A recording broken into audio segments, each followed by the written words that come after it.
Once, when sitting with Rabbi Singer, he shared a Torah from the Medrash Tanchuma and slightly differently from the Medrash Rabbah, that each part of the Beis Hamikdash correlated to a part of the human body.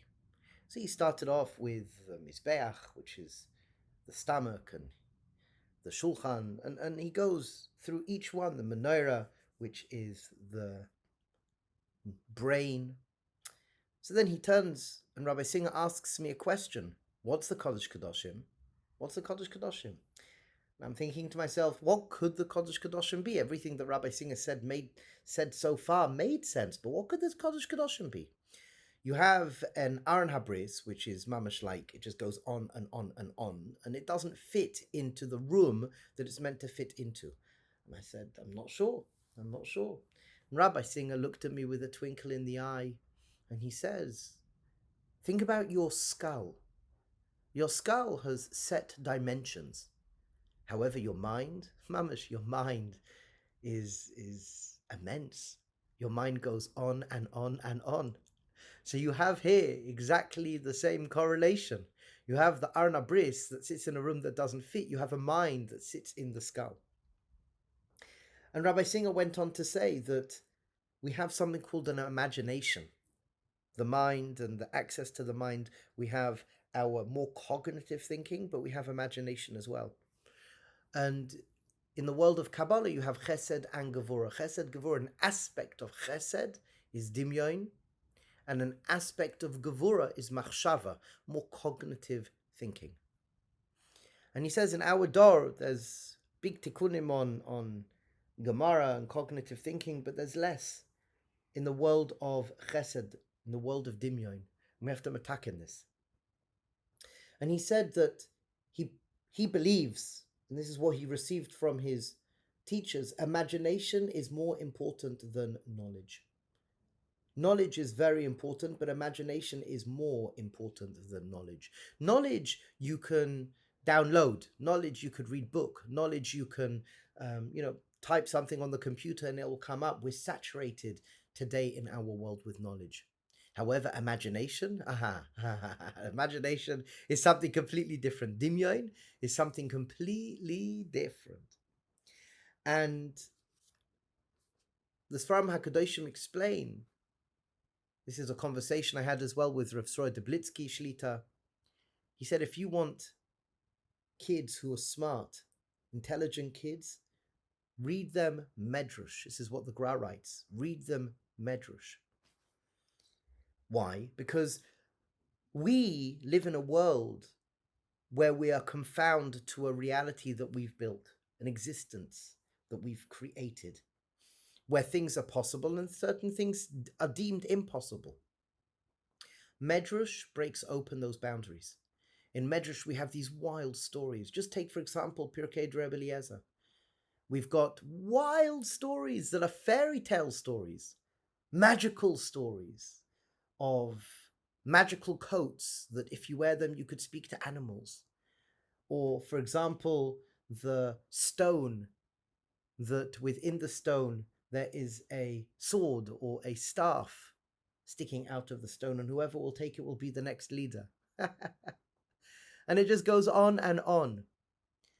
And the nakuda is that imagination is an incredibly important tool.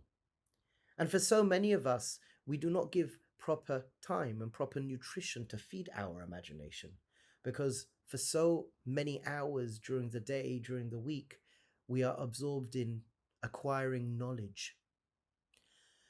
And the nakuda of freeing our mind, expanding, deepening, amplifying our imagination is so important to us and for us, because at the end of the day, as the Nefesh HaChaim says, you can't heal a problem from the way you thought yourself into the problem. When dealing with Averis, and wanting to do tshuva, you have to think of a more creative way to do tshuva. And this nakuda of imagination is so important. And it's something which is very, very much neglected. So give yourself time to open up your imagination. Give yourself time to free your mind. Imagine you can fly and you're just flying around in the sky. Imagine you're doing everything that shouldn't be possible in this world. You're a giant, you're a midget, you are, flying without wings, flying with wings, flying into space. You are a king of a nation. And by the way, everything I'm sharing here is from Sfarim. Something so important to experiment and experience with. And even within our learning, we're meant to recruit the imagination. So, for example, if you take the Kuzari writes that when you learn material, when you learn certain material, then stop and imagine that material. I do this specifically, as you ever know, when learning Chumash. A lot of the time we will learn a piece from Chumash or Tanakh, and then we will sit back and imagine it. And the more wild that piece of Chumash or Nach, the biggest smiles you have on your face. Don't know what you're imagining inside your minds, but it's wild stuff. So take some time this week, or take some time until the next message, and allow your mind to soar. Learn something and then just let go.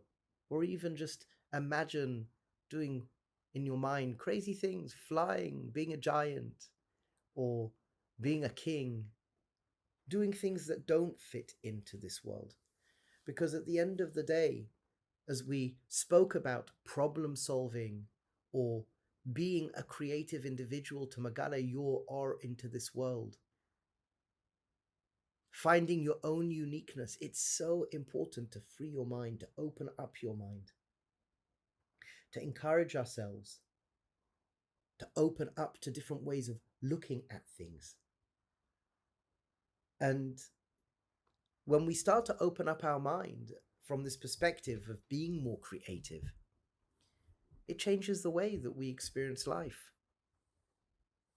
Just imagine if inside your mind, I remember sitting in shul as a child or teenager, and I used to find davening very difficult, but what helped me was imagining all the words flying off the page as I was davening.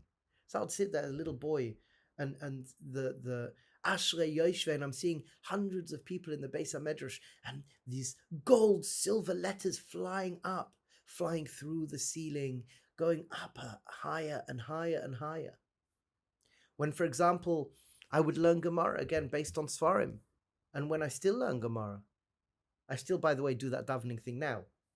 But when I learn Gemara, I'll imagine the teacher of the Gemara, as it's brought in the Sfarim, the Chidah, and Rav Melech of Lezhensk. I imagine my teacher in front of me, based on the Yerushalmi, Rabbi Akiva. You'll see his teacher in front of him. When I'm learning, and Rabbi Akiva's mentioned, I see Rabbi Akiva in front of me teaching me. When I'm stuck on something, again, things I received from my teachers when they gave me Eitzah. If I'm learning a piece of Chassidus or Musa or whatever it may be, Kabbalah, whatever it may be, and then I see the Leshem in front of me. And I ask the Leshem, what's Pshat? What are you trying to share with us here? And have a conversation with the Leshem. Just to open up your mind, deepen your relationship, deepen your inquiry. Imagination, Dimyon, gewaldig. Let me know what happens, Chevra. Till the next message. May you live with hope.